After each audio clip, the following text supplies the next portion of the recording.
자, 국내외 코로나19 상황과 백신과 관련된 이슈 바로 전문가 두 분과 함께 이야기 나눠보죠. 서울대우 중앙대 약학대학 교수 강양구 TBS 과학전문기자입니다.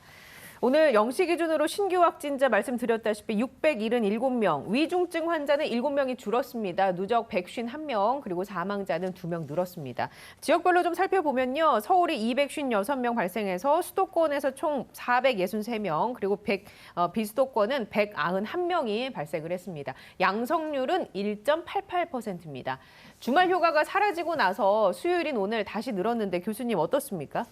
예, 이제 어제 말씀드린 것처럼 이번 주 수목금토를 봐야 알겠다 이런 말씀드렸지 않습니까? 그런데 이제 어제까지만 하더라도 약간 의미 있는 변화가 있는 거 아니냐라고 의심을 할 정도로 확진자가 다소 발생 양상이 줄어들었던 게 사실입니다. 네네. 그래서 이제 이번 주 수목금토를 보고서 판단해야 되겠다 그런 말씀을 드렸는데 오늘은 일주일 전에 629명이 나왔던 것처럼 677명이 나오면서 상당히 많이 나왔습니다. 그런데 이제 이 결과만 놓고 보면 그러니까 지난 며칠 사이에 마치 변화가 좋은 방향으로 변화가 있는 것처럼 보였던 것이 일단 착시 현상일 수 있고요. 이 착시 현상은 대부분 검사 건수가 적은 것에서 연유했다 이렇게 볼 수 있습니다.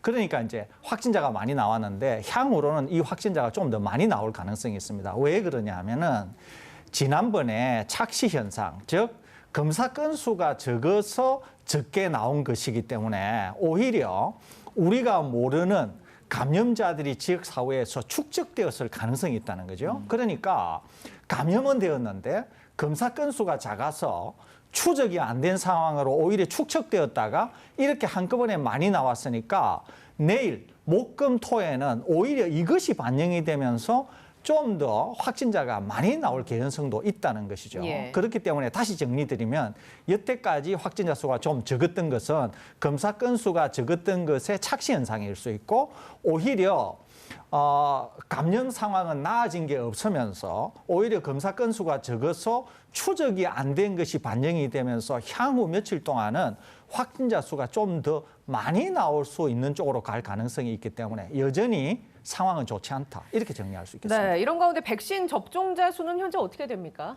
네, 어제 56만 명 정도가 1차 접종, 신규 접종을 했고요. 그래서 630만 명 정도가 백신을 접종을 해서 인구 대비 한 12.4% 정도가 1차 접종까지 완료한 상황입니다. 꾸준하게 어쨌든 접종률은 올라가고 있군요. 네, 올라가고 있습니다. 방역 당국은 그러니까 하루에 한 50만에서 70만 정도를 꾸준히 접종을 한다 그러면은 정말 방역 당국에서 애초에 얘기한 대로 상반기 중에 1,300만 명 백신 접종을 마무리하고 하반기에도 이 속도라면 3분기까지는 백신 접종을 마무리하겠다라는 계획이 어느 정도 달성될 것으로 보입니다. 예, 어제 전해드렸는데 목표를 더 높게 잡아서 1,400만 명으로 잡았더라고요. 그렇죠.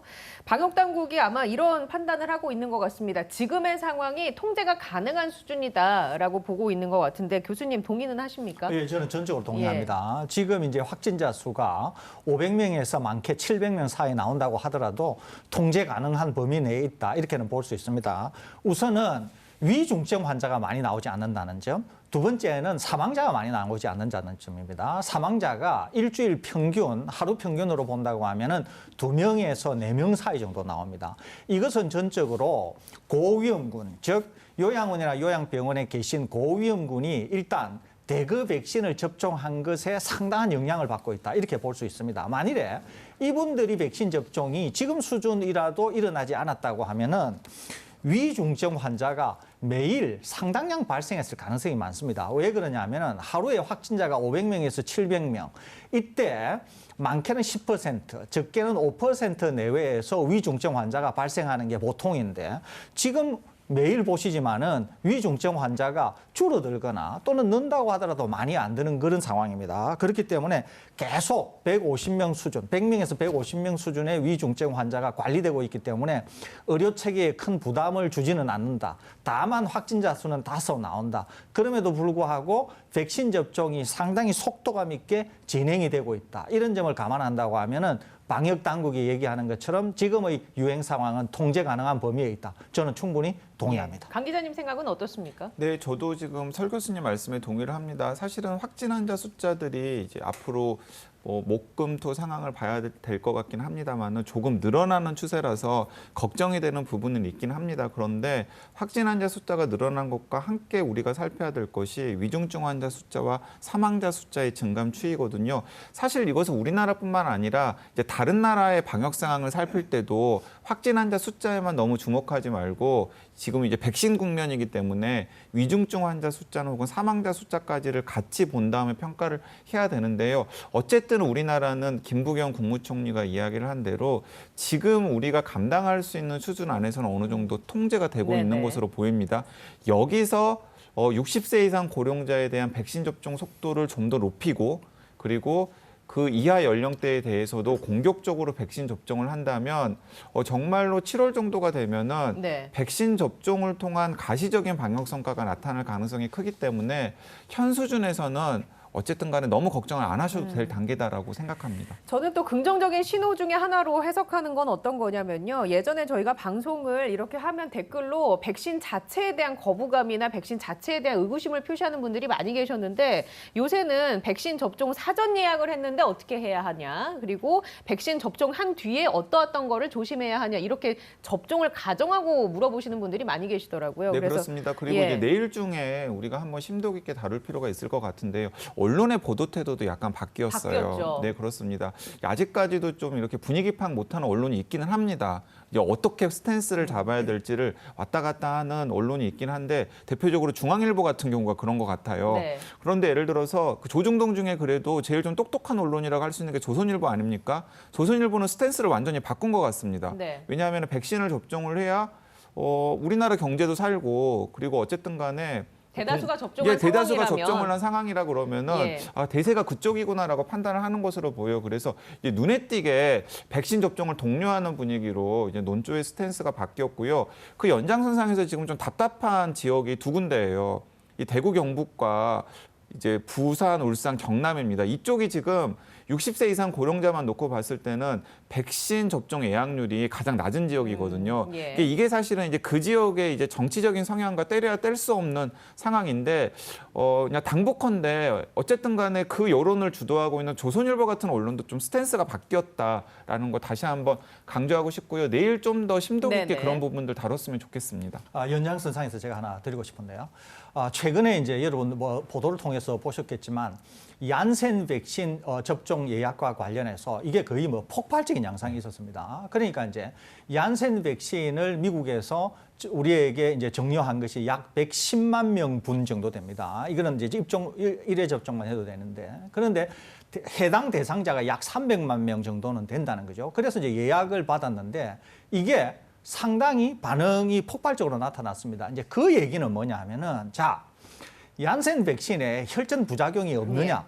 있다 그랬지 않습니까? 있다고 하는 것도 잘 알려져 있습니다. 그리고 미 FDA도 공식적으로 확인한 바가 있습니다. 제가 어제 방송에서 말씀드렸다시피 얀센 백신에 혈전 부작용이 없는 건 아니지만 굉장히 낮고 유사한 기술인 아스트라제네카만 하더라도 550만 명 접종해서 1명 우리나라에 나타났다 그랬으니까 그리고 이 혈전 부작용이 있다고 하더라도 특정 연령군이니까 사실은 110만 명이 맞아도 혈전이 1명도 안 나타날 가능성이 있다고 어제 저희들이 지적을 해드렸지 않습니까?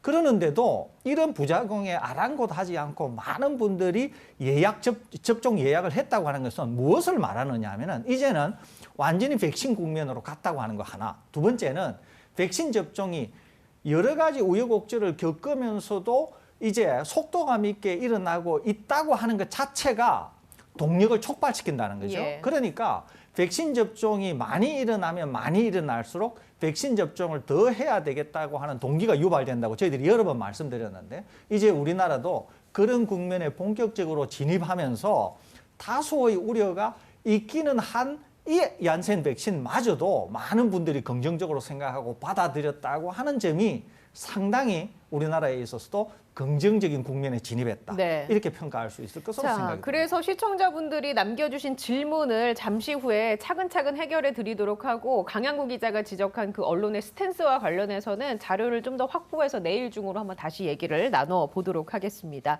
자, 프로야구 얘기를 좀 해볼까 하는데요. 프로야구 경기장에서는 가족, 친구, 지인 이렇게 최대 4명이 이제 나란히 앉아서 관전을 할 수 있게 됐습니다. 접종자가 아니어도 이 경우 가능한 겁니까? 네, 이게 문제 없습니다. 왜 예. 문제가 없냐면 이제 프로야구 경기 관람이나 혹은 이제 공연 관람 같은 경우에는 이제 예전부터 이런 민원들이 있었습니다. 왜냐하면 이제 일률적으로 거리두기를 하다 보면은 같이 간 일행끼리도, 그러니까 같은 가족끼리도 뭐 이렇게 2자리 정도나 혹은 3자리 정도 이제 떨어져서 예. 앉아야 되잖아요. 그런데 같은 가족은 가정에서 그리고 뭐 오고 오는 가는 길에 이미 밀접하게 접촉을 했잖아요. 그렇기 때문에 일종의 소셜 버블 형태인 거죠. 그러니까 바이러스에 감염이 되더라도 가장 먼저 그 안에서 전파가 될 가능성이 네네. 크기 때문에 굳이 같은 일행을 좌석을 좀 떨어뜨릴 필요가 있겠느냐, 그게 거리두기 실효성이 있겠느냐라는 문제 제기가 지속적으로 있었고, 그래서 뭐 공연 관람이라던가 아니면 스포츠 경기 관람의 경우에는